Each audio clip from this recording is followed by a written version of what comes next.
je répète, la souveraineté partagée dont il s'agit dans l'accord du Mea se fonde sur un principe, une déclaration de principe qui est la suivante. Le peuple kanak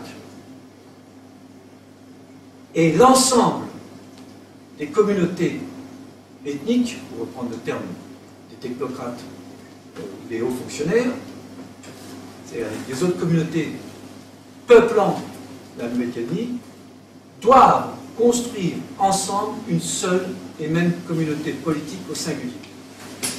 C'est de ça dont il s'agit dans la déclaration de principe de destin commun. C'est le peuple kanak construira-t-il ou ne construira-t-il pas, avec l'ensemble des autres communautés, une seule et même communauté politique au singulier. C'est ça, donc, pas autre chose. Et au passage, j'avais assisté à Paris à une conférence d'un grand philosophe français qui se posait la question métaphysique, que faire? Au passage, pour nous, en Nouvelle-Calédonie, ce n'est plus la question que faire, c'est comment faire. C'est ça la question qui nous motive en Nouvelle-Calédonie. C'est plus que faire, c'est comment faire. On sait ce qu'on va faire, mais comment le faire? Au sens pratique et pragmatique, et au sens puissant de ce terme. Alors la question pragmatique des transmissions, des savoirs, des valeurs, des pratiques, est posée, elle n'est pas posée n'importe comment, pas en l'air, pas dans un salon mondain, elle est posée dans et par le dispositif de l'accord de Nouméa. La question comment faire, elle s'inscrit dans et par le dispositif de l'accord de Nouméa. On le veuille ou non. Alors il s'avère, c'est pour ça que je me suis posé une question élémentaire, il s'avère qu'un des systèmes de reproduction et de transmission des savoirs, des valeurs, il y en a beaucoup d'autres, mais un des principaux systèmes de reproduction et de transmission, c'est l'école, c'est l'institution scolaire. Je ne dis pas qu'il n'existe pas de transmission de savoir et de pratique ailleurs, mais un des systèmes dans lequel s'inscrivent des transmissions de valeurs, c'est tout de même l'institution scolaire. Alors j'entends bien que certains ont retracé, et non des moindres, à juste titre, que l'histoire de l'institution scolaire était celle d'une institution coloniale. Et aujourd'hui, c'est inscrit aussi dans l'accord de Nouméa, il s'agit peut-être de décoloniser l'école, celle-ci. La décolonisation étant un des maîtres mots de l'accord de Nouméa, et aussi les programmes de certains chercheurs, à chaque fois le mot qui revient, c'est décolonisation. Et puis c'est le mot qui retrouve dans le texte du préambule. Mais pour moi, au niveau très vraiment terre à terre, il m'avait semblé incontournable de comprendre à quelles conditions de possibilité la construction du vivre et construire ensemble pouvait s'exercer par l'entremise du système éducatif calédonien. Cette question-là a motivé l'écriture du livre sur le respect. Non pas simplement des questions de morale, ou de mettre des uniformes, de dire bonjour à la maîtresse, qui sont des questions importantes, mais qui sont, à mon avis, secondes, qui sont dérivées d'une question de fond beaucoup plus importante qui est la transmission des valeurs et les conditions de possibilité de vivre et de construire ensemble en Nouvelle-Calédonie. Alors, à quelles conditions peut-on construire en Nouvelle-Calédonie un système de reproduction, c'est-à-dire une école, prenant en compte les histoires différenciées qui sont à l'origine de la composition des communautés qui sont en présence. Je vois ici là, des affiches sur Calédoune, qui est le terme de l'arabe dialectal algérien, désigner les Menfirs, les désigner. Il y a en Nouvelle-Calédonie, c'est pour ça que la logique des théories sur les communautarismes n'ont pas de sens, ou alors il faudrait les déconstruire pour le voir clair. Il y a en Nouvelle-Calédonie des constitutions de communautés qui se sont instituées dans l'histoire, et des histoires différenciées. Par exemple, les Algériens, en majeure partie, mais aussi quelques Marocains et Tunisiens, qui ont été déportés et transportés en Nouvelle-Calédonie, et qui sont devenus une communauté qui se revendique comme étant les Arabes de Nouvelle-Calédonie. À tort ou à raison, c'est pas à moi de dire si c'est un problème de construction identitaire, mais il y a un ensemble de communautés qui se positionnent, qui s'identifient, qui s'inscrivent dans un espace qui est en cours de constitution, sachant très bien qu'ils s'inscrivent par rapport à la revendication du peuple kanak. C'est une parenthèse que je fais. Donc je dis ça, ne commettez pas le contresens dans la France hexagonale où on parle de communautarisme, d'hérite de communautarisme. En Nouvelle-Calédonie, ça n'a pas de sens. Il y a des communautés qui sont constituées par des histoires différenciées. Alors, c'est dans ce cadre-là que je me suis intéressé au concept et à la pratique du respect. Le respect est conceptualisé dans cette perspective-là, c'est-à-dire l'espèce de contrat politique et social qui est institué entre le peuple kanak et l'ensemble des autres communautés. Et pour ce faire, je me suis posé la question, comment les systèmes de pensée, j'entends par système de pensée le système culturel kanak, et le système culturel non kanak, comment ces systèmes de pensée, qui sont d'ailleurs corrélatifs des systèmes sociaux, de valeurs, construisent-ils leur représentation du respect, alors qu'eux-mêmes, ces systèmes-là sont pris dans un processus de globalisation, de crise, de mutation. Alors je ne vais pas reprendre le livre, mais dans la deuxième partie du livre, je fais une généalogie des concepts de respect tels qu'ils sont pratiqués, par exemple, dans quelques langues kanak. Étant appuyé de gens plus compétents, mais pour voir comment est construite cette notion de respect. Bon, allez, pour faire simple, en une petite anecdote très connue en Nouvelle-Calédonie, pour montrer les malentendus culturels qui existent encore maintenant.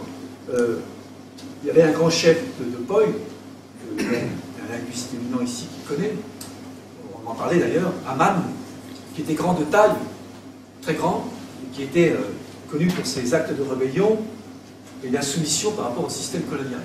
Il y avait un petit gouverneur qui s'appelait Repiquet, tout petit, et ils se sont quand même entendus pour se rencontrer. Avant, la Nouvelle-Calédonie était gouvernée par un gouverneur. Souvent, vous voyez, dépêché par le ministère de la Marine. Et vous voyez le malentendu. C'est tellement beau, c'est tellement stéréotypé que je ne résiste pas à décrire cette anecdote. Repiquet tout petit, Aman très grand, et Aman, comme c'est fait dans la coutume de respect kanak, qu'est-ce qu'il fait quand il va Repiquet? Il s'assoit. Pourquoi? Pour être en dessous, pour grandir l'autre. Type de construction de respect. Et Repiquet prend ça comme étant un acte d'insolence. Je sais que ça fait stéréotypé cette anecdote, mais croyez-moi que ce type de malentendu culturel existe encore maintenant en Nouvelle-Calédonie. Et c'est ce type de construction de système de valeurs en fonction des systèmes de pensée qui m'intéresse au plus haut point dans le petit livre sur la notion de respect. Donc, il s'agit, dans ce petit livre, par l'étude des constructions culturelles et historiques du respect, de penser le devenir politique de la Nouvelle-Calédonie. Et de laisser œuvre dans le sens d'une réconciliation des pratiques scolaires et les pratiques culturelles kanak. C'est-à-dire, et je suis loin d'être le seul auteur à avoir analysé cela. Il y a un ami et un écrivain, qui de surcroît est enseignant, auteur kanak, qui s'appelle Luc Enoka Kamui, qui a parfaitement analysé ceci en pensant la pratique coutumière des échanges, telle qu'elle est pratiquée dans les systèmes socio-kanak, réconciliée avec les pratiques scolaires du système éducatif, dans un petit essai très court mais très dense intitulé « Liens et séparation de l'enfant kanak » qui est publié par les éditions de la province Nord. Et la question qu'il se posait, qui est à peu près la même, je reprends ce petit sur le respect, comment, aujourd'hui, au XXIe siècle, changer les paradigmes des actions? Je vais formuler ça autrement. Comment faire en sorte que l'école change de regard sur la société kanak et réciproquement, comment faire en sorte que la société kanak change de regard vis-à-vis de l'école? Il ne s'agit plus d'opposer, comme ça a toujours été le cas, c'est encore maintenant le cas, c'est de voir comment les pratiques culturelles kanak et les pratiques culturelles scolaires peuvent trouver une réconciliation. Eh bien, il n'y a pas 36 solutions. La réconciliation se fait par l'intermédiaire de la médiation, la pratique de la médiation. Alors, bien sûr, il y a une objection qui peut être faite, que je vais faire. Je laisse en suspens la question de savoir si ses écrits, le mien comme celui de Duc Camoui, puis d'autres, en moins, plus exagérés, bien d'autres qui ont pensé ces pratiques-là, est-ce que ça a une efficacité contre les pesanteurs que j'appellerais les structures mentales et sociales des habitus coloniaux ou post-coloniaux? Ça, c'est une question que nous expérimentons au jour le jour, au quotidien en Nouvelle-Calédonie.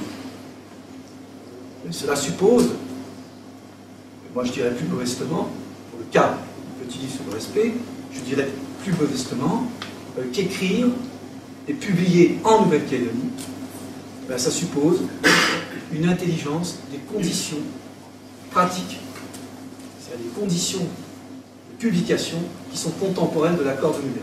On n'écrit pas un livre en Nouvelle-Calédonie comme on pourrait l'écrire en France. C'est pas vrai. C'est pas vrai. On n'écrit pas en Nouvelle-Calédonie comme on pourrait l'écrire. D'ailleurs, c'est pas un hasard. Hein. Je disais tout à l'heure que Jean Mariotti s'est exilé. Pour écrire ce qu'il avait à écrire, il s'est exilé. Son œuvre partait son Nouvelle-Calédonie, mais il l'a écrit en dehors de lui. Alors, le respect, pour finir sur ce petit essai, c'est une publication de la Nouvelle-Calédonie. Et j'insiste là-dessus. C'est pas pour faire la publicité pour la Nouvelle-Calédonie. Il ne pouvait en être autrement, dans la mesure où il s'agit d'inscrire l'action à l'intérieur du dispositif de l'accord de Nouméa. Pour faire quoi? Pour médiatiser les systèmes de pensée kanak et calédoniens. L'essai, il est publié par l'Institut de formation des maîtres de la Nouvelle-Calédonie, qui est une institution de la Nouvelle-Calédonie, et c'est délibérément que j'ai voulu que ce soit publié par l'IFM, par la Nouvelle-Calédonie, parce qu'il s'agit d'inscrire l'action à l'intérieur du dispositif mis en place par l'accord de Nouméa. Comment agir de l'intérieur. Et l'acte de construction des médiations entre les systèmes de pensée, ça porte un nom, c'est le nom commun dont je parlais tout à l'heure, celui de destin commun. Le respect, dont il s'agit ici, c'est la distance nécessaire pour nouer les médiations entre peuple kanak et communauté peuplant la Nouvelle-Calédonie. C'est de ça dont il s'agit. Pas simplement les valeurs morales, de politesse, de code de courtoisie, de lutter contre les violences urbaines, etc., etc. Alors, le discours politique, qui est publié aux éditions de la province Nord. Le discours politique kanak étudie, moi j'ai essayé de faire ça, étudie, c'est plus difficile ce que je vais vous dire, plus délicat. Enfin, quand on prend le risque de parler, on va s'impliquer. Je disais tout à l'heure, avant de venir ici, je ne sais pas comment je vais faire les choses. Je vais essayer d'être le plus précis possible. Étudie, le discours politique étudie les discours, mais pas que les discours et leurs incidences, ou si vous préférez les effets, sur quoi? Sur la conversion de l'ethnie en peuple, ou de la transformation du peuple autochtone, du peuple indigène, du peuple aborigène mélanésien, en peuple national kanak. Je répète, ce dont il s'agit dans cet essai, c'est de comprendre comment, à partir de la séquence des événements de 1984, et même un petit peu avant, il y a une transformation du peuple indigène en peuple national kanak. Et il me semble, peut-être que je me trompe, mais si je me trompe, il faudra me démontrer le contraire. Hein. Il me semble que cette transformation, elle est contemporaine de la révolution du peuple kanak à partir du 18 novembre 1984, bien qu'il soit évident, ça je l'accorde, qu'il y a des signes prémonitoires, il y a des signes qui datent des années 70. Je fais une petite parenthèse. Hein. On en est encore en Nouvelle-Calédonie, comme certainement les historiographes avec l'Algérie. On parle des événements, l'euphémisme des événements. Il y a encore des polémiques violentes en Nouvelle-Calédonie pour savoir comment nommer ce qui s'est passé dans les années 80. Moi, je le dis, archives des documents à l'appui, qu'il y a bien eu une révolution du peuple kanak. C'est cette période-là, donc notamment 84, où le peuple kanak s'est constitué en tant que peuple. Je ne dis pas qu'il n'existait pas avant, mais que c'est là qu'a commencé à se constituer cette notion de peuple kanak, et je me suis appuyé sur ces discours-là. Alors, entendez bien, hein, les discours, ce n'est pas simplement des discours, comment dirais-je, de rhétorique. C'est des discours qui ont eu des effets et des incidences sur ce que je viens de vous dire, la conversion de l'ethnie en peuple. Alors, je me suis appuyé sur 4 discours qui sont publiés en annexe, retranscrits, qui sont situés dans des séquences d'événements contemporaines des années 70, avec, en partant, le discours de Jean-Marie Tjibaou en 1978, dont je vais revenir tout à l'heure, dont je parlais tout à l'heure, j'ai choisi ce discours-là, en osant très précise, parce que c'est le discours qui conceptualise ce qu'il entend par patrimoine. Patrimoine comme métonymie de l'indépendance kanak. Le patrimoine, c'est l'indépendance kanak. En passant par le discours prononcé par le député Roch Deo Pidjo à l'Assemblée nationale, le 31 juillet 1984, discours qu'il a prononcé au sujet des amendements qui n'ont pas été acceptés par l'Assemblée nationale, discours qui va être relayé le 3 novembre 1984 par le secrétaire général de l'Union calédonienne, Éloi Machoro, dans le congrès qui s'est tenu à Tours, sur le boycott actif du statut Georges Lemoyne. Et le 4e discours finit sur l'ouverture vers l'accord, la séquence d'événements contemporains de l'accord de Nouméa, un texte très court, très dense, écrit par Raphaël Pidjo, qui a été écrit en 1999, à l'occasion de la publication à Nouméa des chroniques du pays kanak, sur la mutation de la société kanak prise dans la double contrainte, c'est pas moi qui dis ce terme-là, c'est Raphaël Pidjo, la double contrainte de la mondialisation des échanges. Comment la petite société peut construire des modèles alors qu'elle est prise par à la fois le capitalisme, la globalisation, et qu'en même temps elle doit survivre avec ses propres valeurs. Voilà les 4 types de discours que j'ai choisis, situés dans des séquences d'événements extrêmement précis. Et la question centrale du discours, enfin de l'essai, hein, c'est celle de l'identité et de la constitution du peuple kanak que j'ai posée, et qui était posée par récurrence. Et j'entends par récurrence, non pas le fait qu'il y ait des choses qui se répètent, j'entends le concept de récurrence, excusez-moi, bon, je suis obligé de citer des auteurs d'art éthique, parce que c'est eux qui l'ont le mieux conceptualisé, j'entends le concept de récurrence au sens conféré par l'épistémologue, c'est-à-dire le philosophe des sciences, Gaston Bachelard, qui est repris, dans une certaine mesure, par l'archéologie et la généalogie. L'archéologie, c'est la méthode que Foucault utilisait, l'archéologie et la généalogie de Michel Foucault, à savoir, très simplement, à partir d'aujourd'hui, comprendre comment s'est constitué un savoir, sans pour autant commettre un anachronisme, c'est-à-dire une projection des préoccupations du présent sur le passé. À partir du présent, des questionnements de l'aujourd'hui, par récurrence, en venir sur des discours qui ont été prononcés dans le passé, faire une généalogie, au sens de Nietzsche, de Foucault, de ces discours-là. Donc les resituer dans une séquence d'événements bien précis. Alors il ne s'agit pas, comme l'ont dit certains, d'histoire immédiate. Je ne fais pas d'histoire immédiate. Mais de questionner à partir du présent comment se situe la présence du peuple kanak aujourd'hui. Et je l'ai fait, comment? Eh bien, en faisant la généalogie de certains discours tenus par des acteurs politiques kanak. Le discours politique kanak, petit bouquin, ce n'est pas une étude politiste sur les partis politiques kanak, ça ne m'intéresse pas, c'est une étude politiste, Sciences Po, le handicap poussé, les conflits internationaux, je peux très bien faire ces analyses-là, mais ce n'est pas ce qui m'intéresse.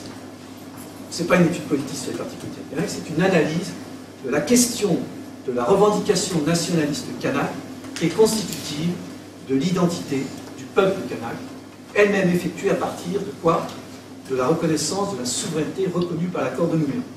Et en effet, si vous relisez avec soin la fin du point 3 du préambule de l'accord du Mur, la fondation de la souveraineté partagée entre la France ou la République de France, je ne vais pas chipoter sur les mots, les polémiques entre François Hollande et Nicolas Sarkozy sur il faut dire la France ou la République de France ne m'intéresse pas. Si vous voulez, la France, ce qui représentait peut-être pas la France dans le Pacifique. Donc la souveraineté partagée entre la France et la Nouvelle-Calédonie suppose, ce que dit le préambule, au préalable, suppose au préalable, il y a quoi? Qui est la reconnaissance de la souveraineté du peuple kanak. Et cela, attention, ne veut pas dire la souveraineté, la reconnaissance de la souveraineté du Kanaki, mais la reconnaissance de l'identité du peuple kanak. Je crois que là, il est nécessaire de relire ce court passage pour mieux comprendre comment est problématisée la question de la souveraineté du peuple kanak et comment la reconnaissance de celle-ci constitue-t-elle le préalable de la refondation d'une nouvelle souveraineté. Je cite la fin du point 3 du préambule. Je vous garantis, j'ai mis 3-4 ans à comprendre la structure de cette phrase, qui est habile. Ce texte, il est habile et redoutable. On voit bien que c'est un compromis entre trois logiques, celle de l'EQUED, du RPCR, de l'État. Parce que c'est un showstopper, ce texte. Je vous lis le texte. Et c'est à partir de cette problématique, de cette question actuelle, que par récurrence, je me suis intéressé au discours des années 80-90. Je lis le texte. Je cite. La colonisation a porté atteinte à la dignité du peuple kanak, qu'elle a privé de son identité. Des hommes et des femmes ont perdu dans cette confrontation leur vie et leur raison de vivre. De grandes souffrances en sont résultées. Il convient de faire mémoire de ces moments difficiles, de reconnaître les fautes, de restituer au peuple kanak son identité confisquée, et voilà le passage